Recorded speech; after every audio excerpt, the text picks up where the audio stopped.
Hello, everyone, and welcome back to The Passion Bond, your go-to channel for relationship insights and advice. Let me ask you this question. Have you ever seen a once-loving couple seem inseparable, always laughing, posting anniversary photos, and finishing each other's sentences? Unexpectedly, they fall apart. Maybe they were your neighbors, close friends, or even your parents. One minute, they were together sharing inside jokes at dinner parties, and the next they were dividing assets and deciding custody schedules. What happened in between? You probably asked yourself. What went wrong? They look so happy, you continue to wonder. But the truth is that most marriages do not collapse overnight. Divorce is not usually the result of one big blow-up or betrayal. It is often the result of a slow and quiet unraveling series of little unnoticed steps over time that grows deep. Let me tell you a story. Ruth and Paul had been married for 15 years. To outsiders, they were the perfect couple, with two beautiful kids, a cozy home, and matching social media smiles. But behind closed doors, a slow storm was brewing. Paul felt overworked and unappreciated, and Ruth felt emotionally abandoned and unheard. Instead of talking about it, they both grew silent. He started staying late at work, and she began to confide in a male friend. They drifted day by day, week by week. What opened as little issues, unspoken frustrations, unmet expectations, and emotional detachment soon became walls too thick to break through. They did not break overnight, it was a process. By the time they sought therapy, they were emotionally divorced. The legal part was just the final formality. Today on The Passion Bond, we shall explore the 10 hidden steps that lead to divorce in marriages. Most divorces do not occur spontaneously. They are slow leaks that often go unnoticed until everything collapses. Whether married, engaged, or planning a lifelong relationship, stay tuned to the end and watch the shocking steps we usually fail to notice in our relationships. Understanding these steps can help you save relationships and strengthen them before they are too late. Step 1. Communication breakdown. One of the first signs a marriage is on a dangerous path is when communication starts to reduce. Think of communication as the lifeline between two hearts. When that line is tangled or cut, misunderstandings multiply. Paul never told Ruth he was feeling pressured at work.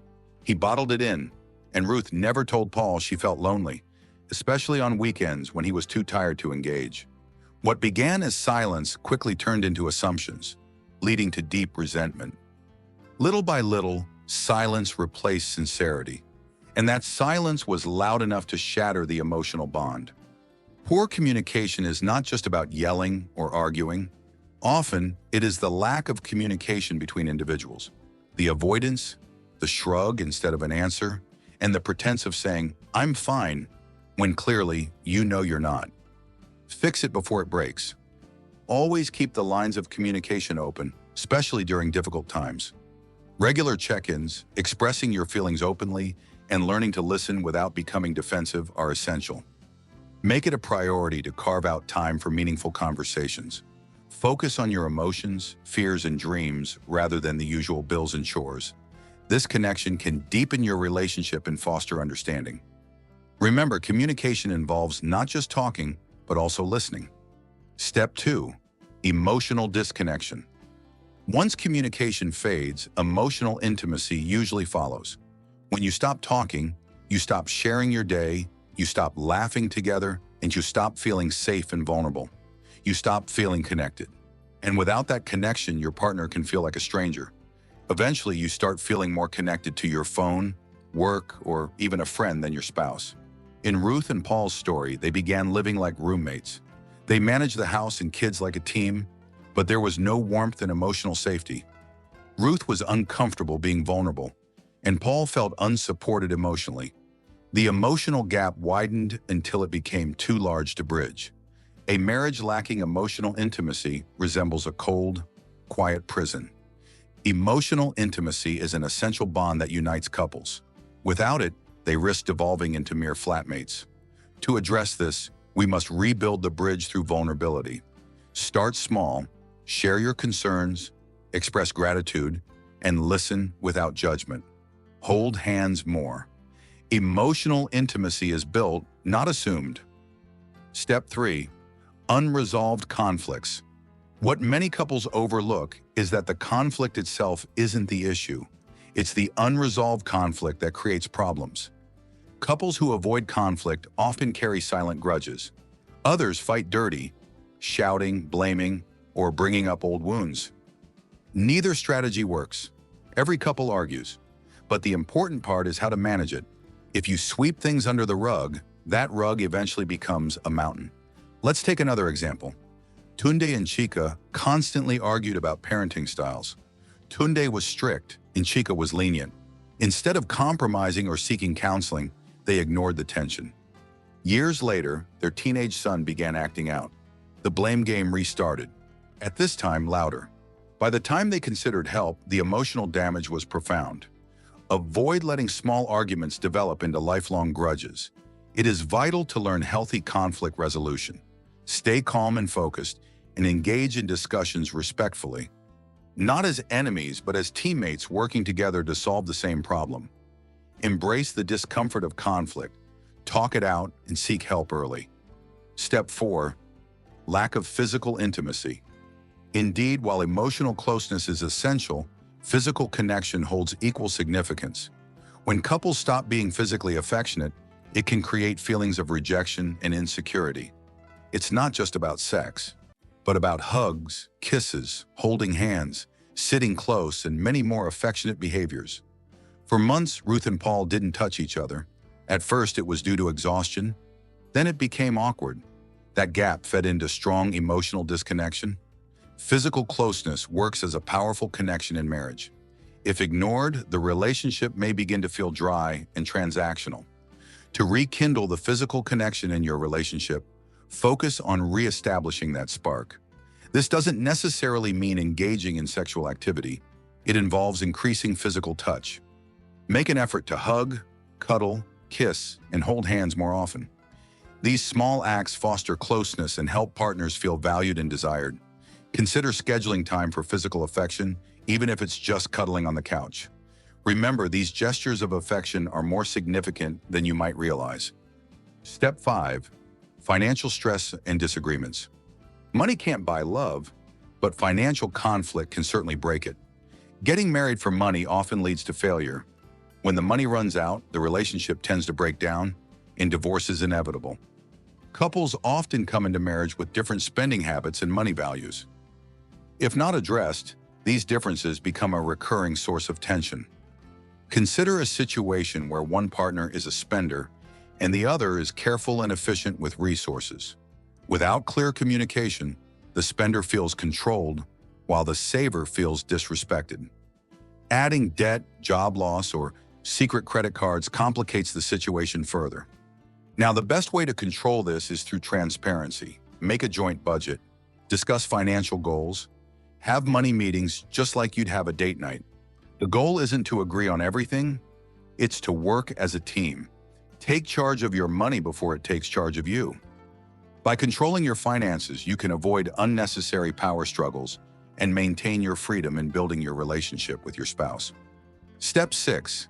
Infidelity, emotional or physical. Cheating isn't always physical. In today's world, emotional affairs, secret chats, deep connections with someone outside your marriage can be just as damaging. Infidelity is often a symptom of unmet needs, unresolved conflict, or profound disconnection. In Ruth's case, she confided in her male friend, someone who listened, showed interest, and noticed her. She hadn't intended it to go that far, but emotionally, she had already left the marriage. Truth be told, people rarely cheat because of just temptation. They cheat when they feel emotionally or physically unfulfilled and don't know how to fix it. Rebuild your relationship if your partner cheated and you both want to heal. Seek professional help. Rebuilding trust is difficult, but not impossible. Better yet, catch the red flags early. Don't wait until someone else steps in and fills a void you can address today. To understand red flags, watch our video, The Red Flag You Should Know Before or During a Relationship. You'll get more details that will help you avoid simple mistakes. Step 7. Growing apart. People grow, evolve, and change. When partners grow in different directions without checking in, they often end up strangers in the same home. If you're not growing together, you may start growing apart. Imagine two people who got married in their 20s. By their 40s, one becomes deeply spiritual, while the other turns to a fast-paced corporate life. One wants to settle in the countryside. The spouse dreams of city life. They love each other, but no longer understand themselves. The husband got more career-focused, while the wife found purpose in charity work. Over time, their priorities, routines, and social circles changed, but they never adjusted together. Connection requires ongoing effort. Continuously update your understanding of your partner's fears, hopes, and interests. Always keep learning about each other. Step 8. Neglecting appreciation and affection. When couples stop appreciating each other, love changes to duty instead of desire. Appreciation is oxygen in a relationship. When you stop saying, "Thank you," "I love you," or "I see your effort," your partner may start to feel taken for granted. Paul never said thank you when Ruth cleaned the house or made dinner. Ruth stopped noticing Paul's effort to provide for the family. Eventually, both felt unseen and undervalued. Appreciation doesn't cost a thing, but its absence is costly. Acknowledging the little things regularly. Say kind words. Write a loving note. Compliment each other. Celebrate the small wins. Say things like, "Thanks for making dinner," "You looked great today," or "I am proud of you." Publicly praise your spouse and express gratitude privately. These are the love deposits that keep a relationship healthy. It only takes seconds to make your partner feel seen. Step 9. External influence and comparison. Not all battles in marriage are internal. Outside influence is one of the silent killers in modern marriage.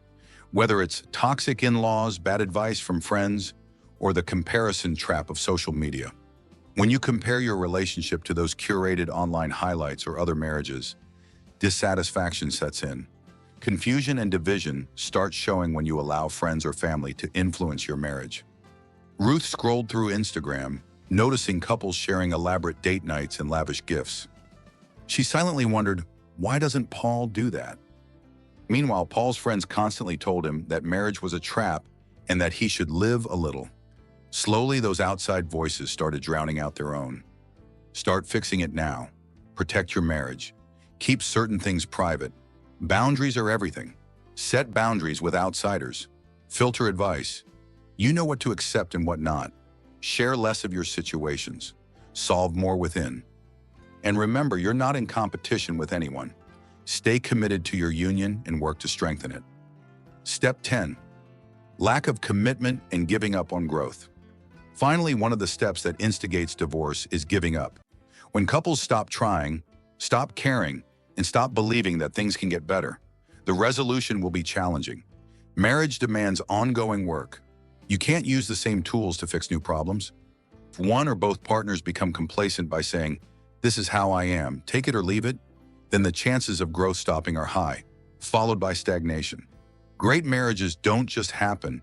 They're built with effort, humility, compromise, and continuous learning. Marriage isn't about perfection, it's about progress. It's about the willingness to fight for each other, not against each other.